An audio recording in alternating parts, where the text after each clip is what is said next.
Chapter 5. Now it came to pass on the third day that Esther put on her royal apparel, and stood in the inner court of the king's house, over against the king's house. And the king sat upon his royal throne in the royal house, over against the gate of the house. And it was so, when the king saw Esther the queen standing in the court, that she obtained favor in his sight. And the king held out to Esther the golden scepter that was in his hand. So Esther drew near, and touched the top of the scepter. Then said the king unto her, What wilt thou, Queen Esther, and what is thy request? It shall be even given thee to the half of the kingdom. And Esther answered, If it seem good unto the king, let the king and Haman come this day unto the banquet that I have prepared for him.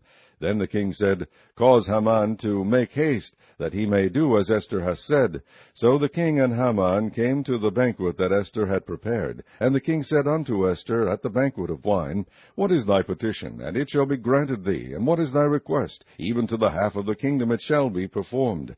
Then answered Esther, and said, My petition and my request is, If I have found favor in the sight of the king, and if it please the king to grant my petition and to perform my request, let the king and Haman come to the banquet that I shall prepare for them, and I will do tomorrow as the king hath said.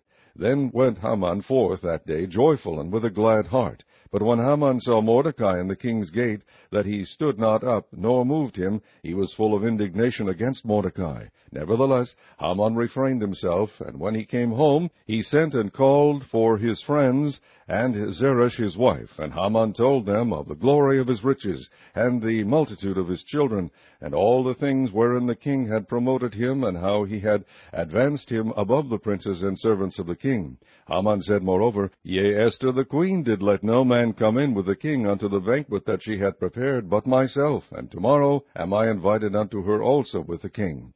Yet all this availeth me nothing, so long as I see Mordecai the Jew sitting at the king's gate. Then said Zeresh his wife and all his friends unto him, Let a gallows be made of 50 cubits high, and tomorrow speak thou unto the king, that Mordecai may be hanged thereon. Then go thou in merrily with the king unto the banquet. And the thing pleased Haman, and he caused the gallows to be made. Chapter 6. On that night could not the king sleep, and he commanded to bring the book of records of the Chronicles, and they were read before the king.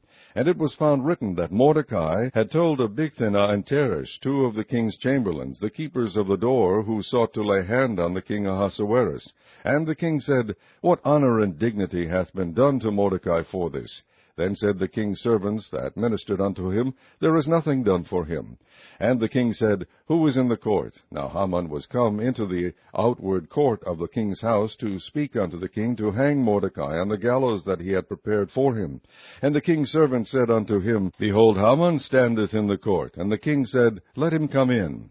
So Haman came in, and the king said unto him, What shall be done unto the man whom the king delighteth to honor? Now Haman thought in his heart, To whom would the king delight to do honor more than to myself? And Haman answered the king, For the man whom the king delighteth to honor, let the royal apparel be brought which the king useth to wear, and the horse that the king rideth upon, and the crown royal which is set upon his head. And let this apparel and horse be delivered to the hand of one of the king's most noble princes, that they may array the man withal whom the king delighteth to honor, and bring him on horseback through the street of the city, and proclaim before him, Thus shall it be done to the man whom the king delighteth to honor. Then the king said to Haman, Make haste, and take the apparel and the horse, as thou hast said, and do even so to Mordecai the Jew, that sitteth at the king's gate. Let nothing fail of all that thou hast spoken. Then took Haman the apparel and the horse, and arrayed Mordecai, and brought him on horseback through the street of the city, and proclaimed before him, Thus shall it be done unto the man whom the king delighteth to honor. And Mordecai came again to the king's gate, but Haman hasted to his house mourning, and having his head covered. And Haman told Zeresh his wife and all his friends everything that had befallen him.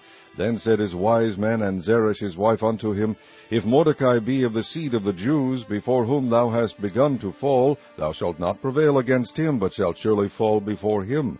And while they were yet talking with him, came the king's chamberlains, and hasted to bring Haman unto the banquet that Esther had prepared.